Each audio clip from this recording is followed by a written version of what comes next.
Thank you to everyone who watched, commented and liked my first video. I didn't expect it to be as popular as it was. Sorry about the audio. First excuse is I purchased a mic from eBay thinking it was mono, turned out to be a single channel. And then I thought when I export the video I'll set it to mono, which I forgot. By the time I realised after uploading it had gained so many views and likes I didn't want to mess with it. So I left the last video saying that we will come up with a plan moving forward, and after some considerable gulping at the radio I decided to start with the 12 volt DC routing as it makes more sense.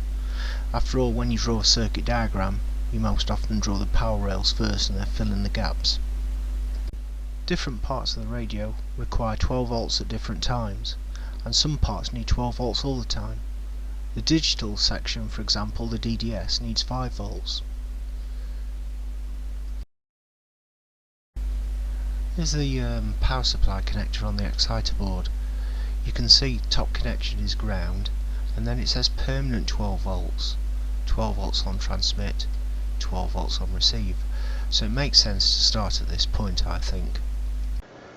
So here's the circuit I've come up with to do the switching.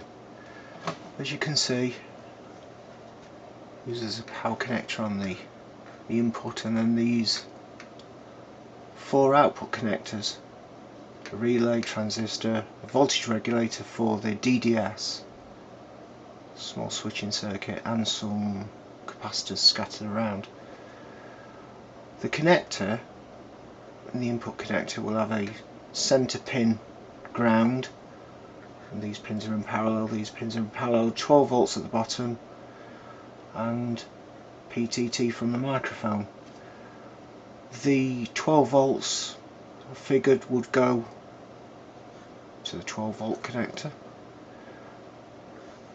5 volts to the 5 volts connector. This is a 5 volts regulator. There's a few LEDs just to show powers flowing through that particular rail. I like my LEDs. And the relay, now the normally closed contact here, when the relay's not doing anything, the normally closed contact allows the 12 volts to flow straight through to receive. When the relay energizes and the contact flicks over, 12 volts sent to the transmit side.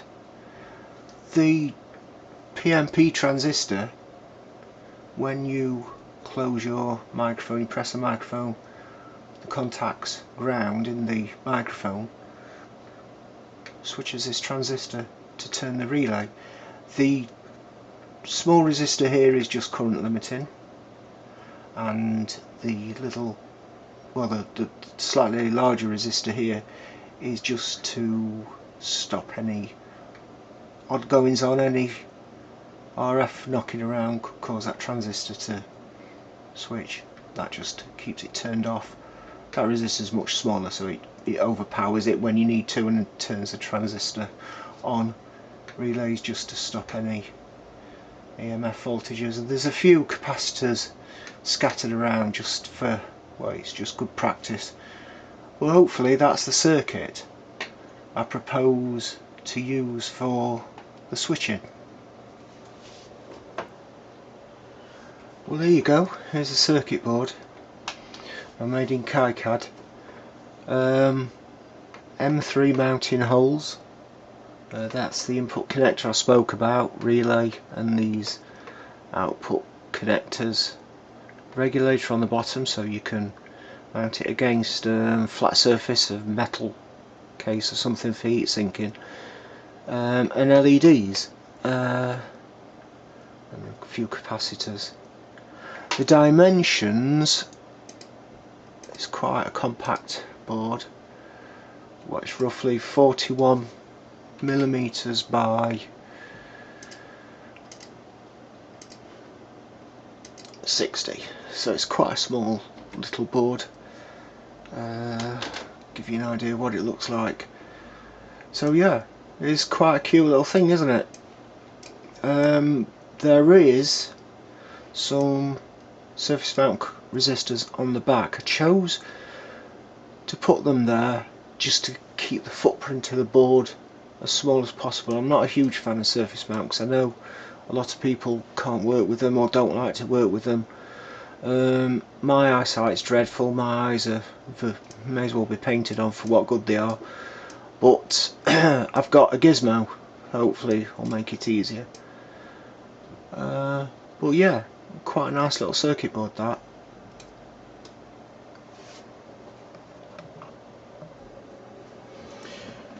So these are the parts I'll be using. These are the connectors, the Molex KK I think they're called. That's what they look like, and they just plug together. They don't go on, they're polar, you can't plug them on the wrong way, they don't allow that. And they come with these little metal things, you break them off. Now you can buy a crimping tool to fix these to a piece of wire. I don't have that, I just squeeze them together with the pliers and solder them, push them in. They're locate in these little slots at the back. So they're the connectors, they're lovely, those are. The relay is just a simple half-height Omron type thing. It's a few quid, not too bad. What else have we got? The LEDs, resistors, everything else is pretty standard. The surface mount parts I spoke of, they're not too bad. I mean, see those without the glare. They are, to be honest, not the smallest ones. I think I chose 1206s, and they are quite large. I think, can I zoom in and make it a bit easier for you to see?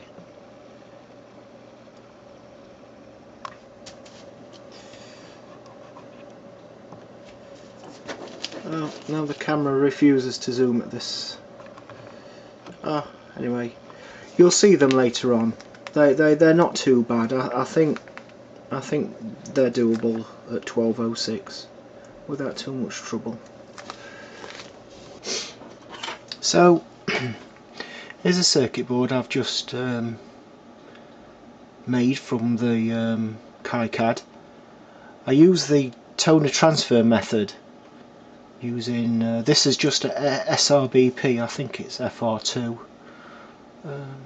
circuit board, and you print the KiCad onto photo paper using a laser printer, and then you iron it onto this, peel the paper away, and you're left with this.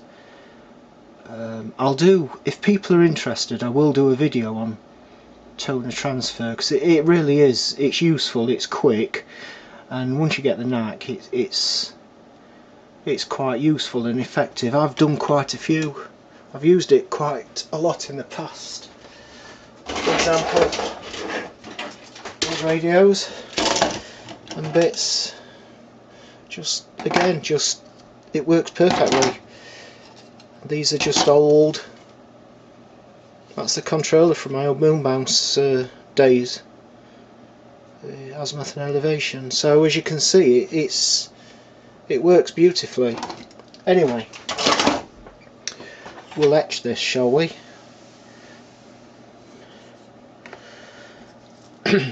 Now hopefully I've mixed this is hot water, or hottish water, about half a cup, and 2 teaspoons of the chemical, which I'll put a link of. And again, it's just it's same as using ferric chloride, but it's just not as gross and doesn't stain everything if you spill it on anything.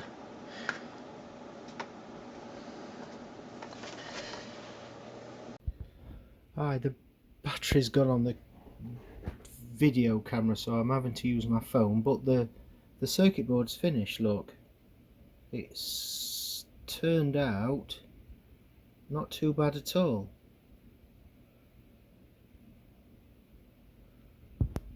I'm quite pleased with that. So that's nice. The next thing to do is to clean the clean everything off. I use carb cleaner. You could use acetone, I guess. Anything that's nasty smelling seems to fetch this stuff off, and already it's nasty smelling.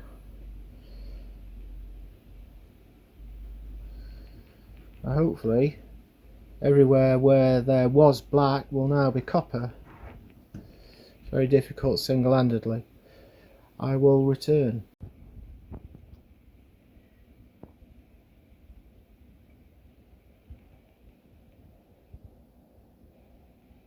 You can see even the spacing where the transistor goes. It's a shame about the light. Let's see what I can do. There we go. The transistor. You can see the gaps. Really done well there.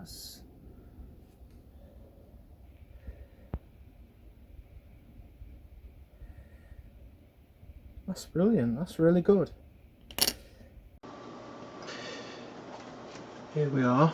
The cleaned the it up with the carb cleaner, and then gave it a scrub with some soft white wool, and yeah, it's turned out really well.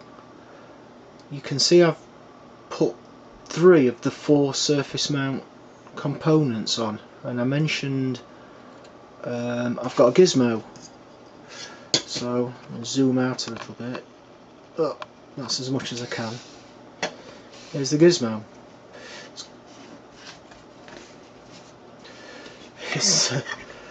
It's as crude as it gets, but it gets the job done. That's it's all made out of offcuts of circuit board, and there's a threaded brass bar that I filed to a point. Of course, this is sprung loaded, and that's where the secret lies. There's a nut, brass nut, screwed, and a nut floating, and you can set the depth. Now the principle of operation is you set it so, sorry this is not as clear, you're going to have to use your imagination for the most part, because it's so difficult to show on this camera what I'm trying to do. But you basically set the pin, the point, just so it's just not quite touching the circuit board, so when you do slide a surface mount component in there, it holds it flat. Now, one of the secrets again is getting some flux. Put a good old dollop on. That keeps the component in place. I'll get the next so the next resistor is a slightly different value. It's a lower value than the other 3. They're all running at 12 volts. Of course, this is the 5 volt LED, so the current limit resistor for the LED is a little bit lower. I can't get into the... There we go. Oh, nightmare. There you go. There we go. Whew. So the resistor for the 5 volt is a different value to the other 3 resistors. It's 120 ohm. So there we go.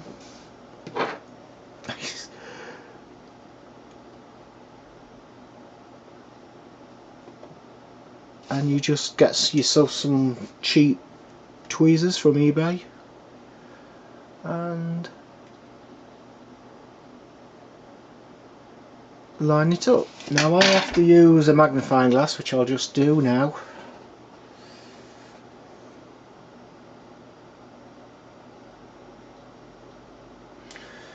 That looks okay. Put a bit of light on, and you just pin it in.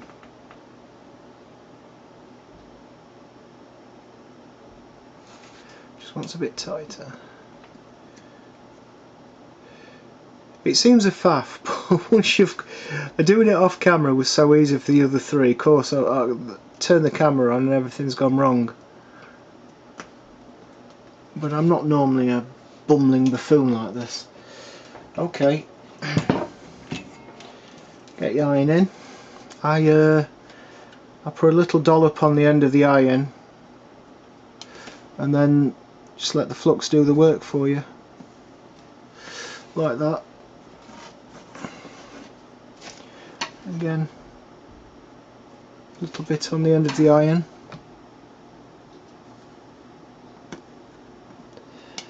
Difficult to do over the top of the camera, so that might not be an ideal one. I'll just check.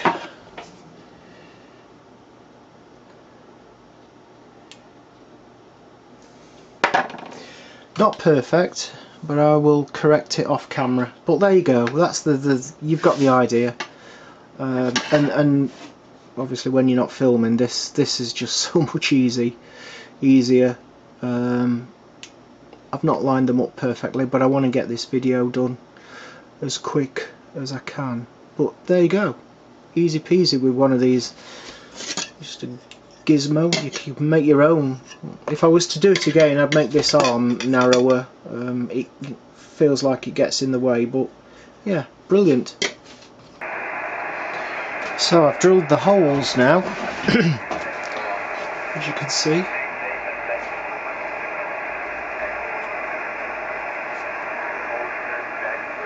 Don't know if you can see on the, it's not coming out very well on the camera, but this is just a simple drill press. I can't even remember where I got it from. It's very basic. Needn't cost a lot. You don't have to spend a lot of money. I just plug it into my bench power supply up there.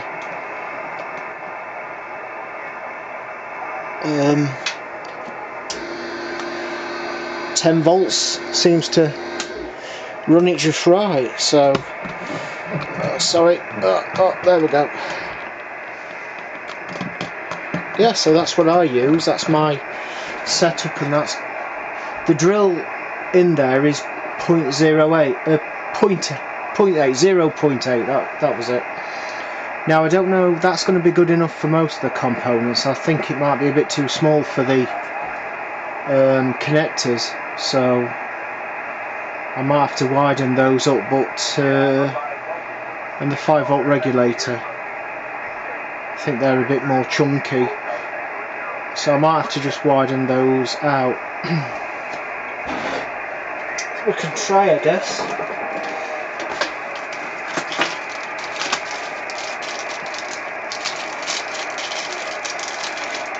I don't think we're going to have any success. I don't think these are going to go in.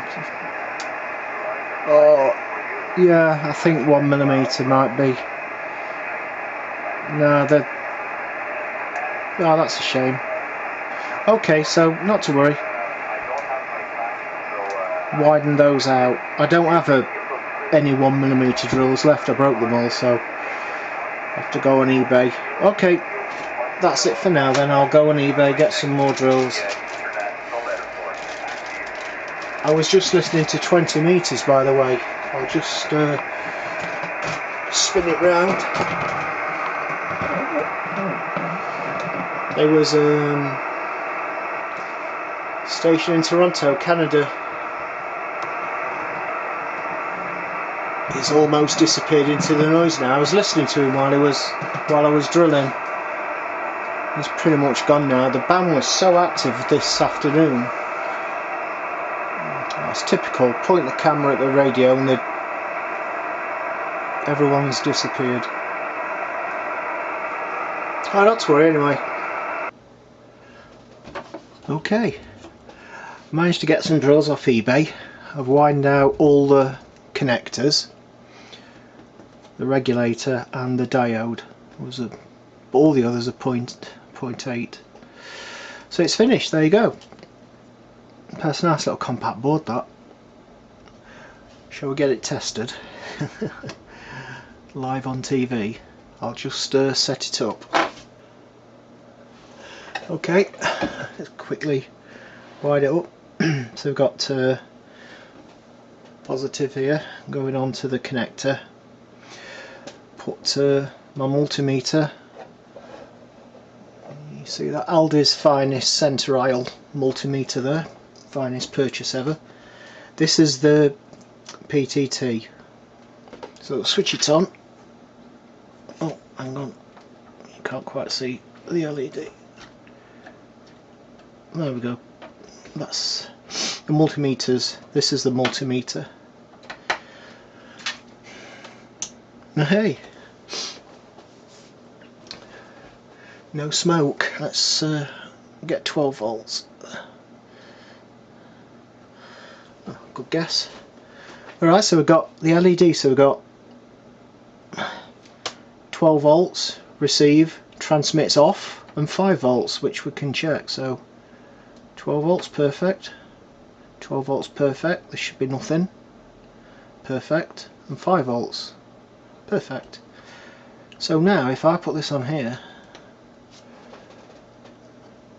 and touch this onto PTT, we should hear and see the see the LED swap over. Okay, perfect, works.